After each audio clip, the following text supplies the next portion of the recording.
of a great man, Albert Flores.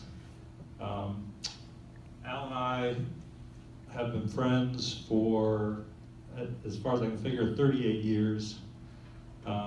We met first through our mutual friend, Doug Cusack, with whom Al attended graduate school at Ohio State University, and who's a philosopher at Rutgers University, where I went to school in New Jersey.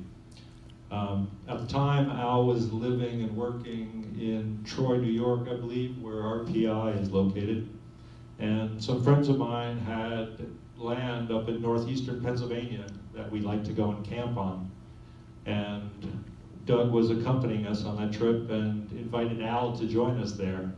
And sure enough, Al showed up in the woods and met us for a weekend of camping. And right away I could tell I was drawn to this guy. He just had an energy that welcomed you and drew you in. We met again later on. I was still in New Jersey, but he accompanied our group, which Doug was a big part of, to Jamaica for a week's vacation over one spring break. And we bonded even further there. And eventually, probably what cemented us together as unrelated brothers was the fact that we both moved to Southern California about the same time in the early 80s. Al was living in San Clemente in South Orange County, and I was living in North San Diego County. And we were both new to the area, and we just started hanging out, doing fun things together. The friendship grew, and as Craig was kind enough to call me possibly Al's best friend, I would venture to say that Al was my best friend. And I have a lot of best friends, but he probably tops the list. He was the guy who would give you the shirt off his back, do anything you needed him to do for you. Even though he was 10 years my senior, or maybe because of that, he was the big brother I never had. And I really welcomed that presence in my life. At some point, and I don't remember when or why, he nicknamed me Mr. Magneto. And so that was his nickname for me. But he had a lot of nicknames of his own. When I first met him, and I assume he picked this up in graduate school, but Doug Cusack always called him the Dude. So Al was the Dude. And sometimes people would refer to Doug as the Dude, but he would say, no, Al is the real dude. He was also known as Pancho by his family members, and he wrote poetry, which you'll hear a piece of later from my lovely wife, Natalie. But he wrote poetry under the name Pancho Zabo, with like a nod to his Hungarian roots.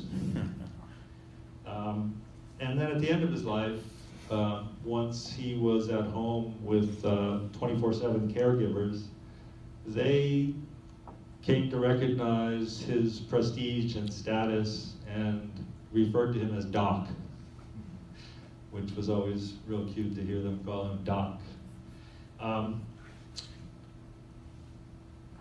Al was a philosopher, he was an educator, and a mentor, from what I could tell. And as Craig mentioned, quite an accomplished athlete. And besides track and field, he also had pretty quick hands in the boxing ring. I even remember a story that he might have done some Golden Glove boxing in his youth in Cleveland. He was an aspiring musician who really only ever played the harmonica successfully. And even that, some people would argue. The success part, anyway.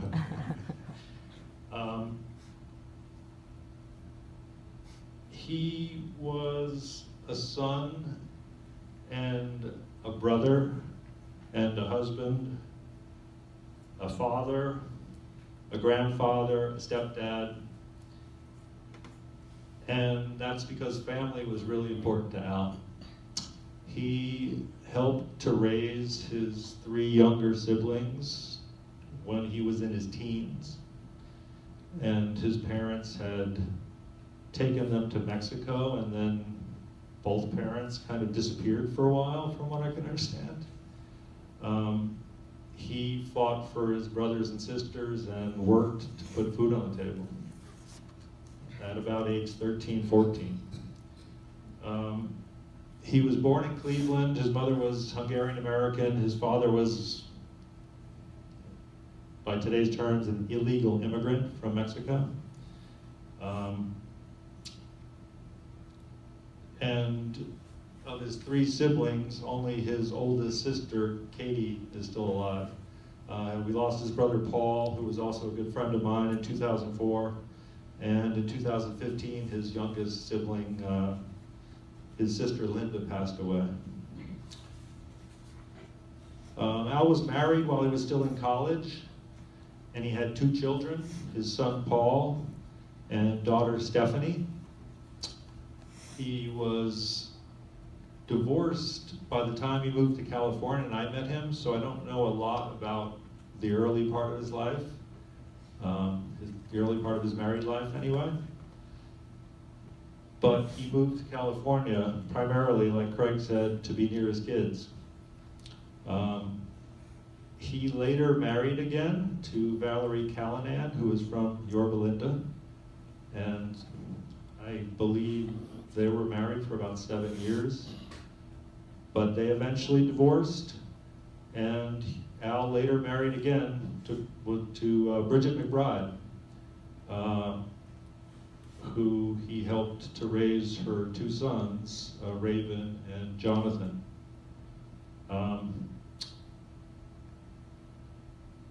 He was married to Bridget when he had his medical trauma in 2006, and it put a big strain on their life together. And unfortunately, they divorced in 2013, though they remained in love and in touch.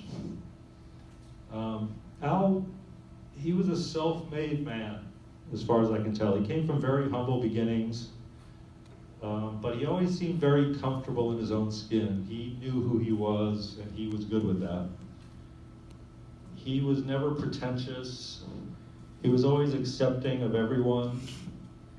He was loving and caring and generous to a fault.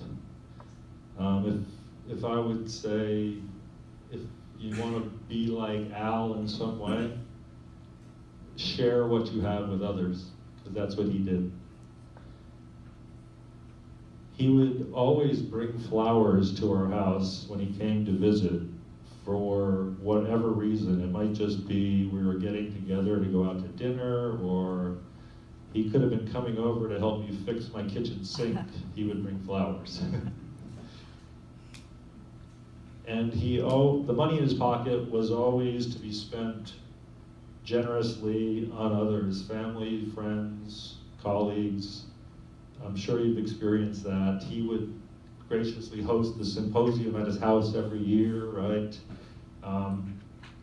He really liked people. He liked being around people. He was energized by people. He was always enthusiastic about whatever he was doing, and that was contagious. He just exuded that joie de vivre, if you will. He also liked to be a goofball, and he liked to have fun. And you might get a sense of that from the photo montage that we put together. He and I, and eventually my wife Natalie, did many things together over the years.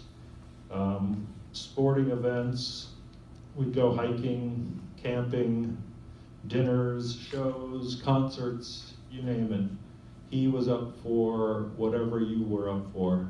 One of the things in particular that we did together was attend the sorry, Long Beach Blues Festival every year.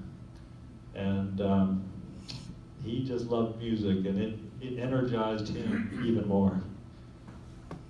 He was able to see some of the world while he was alive and vital.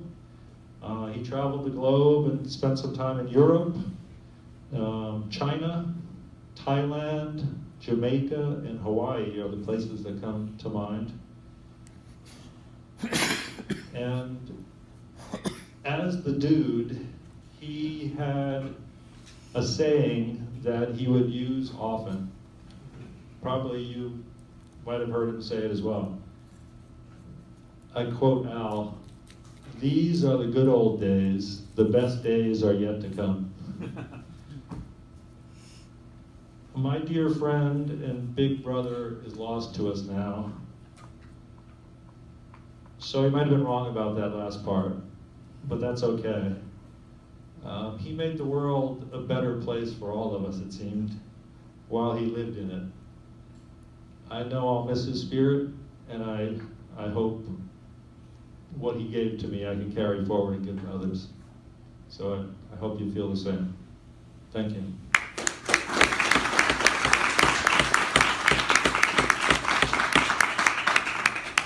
I am going to now run this photo montage that I was putting together late last night. So I've got some excuses to make.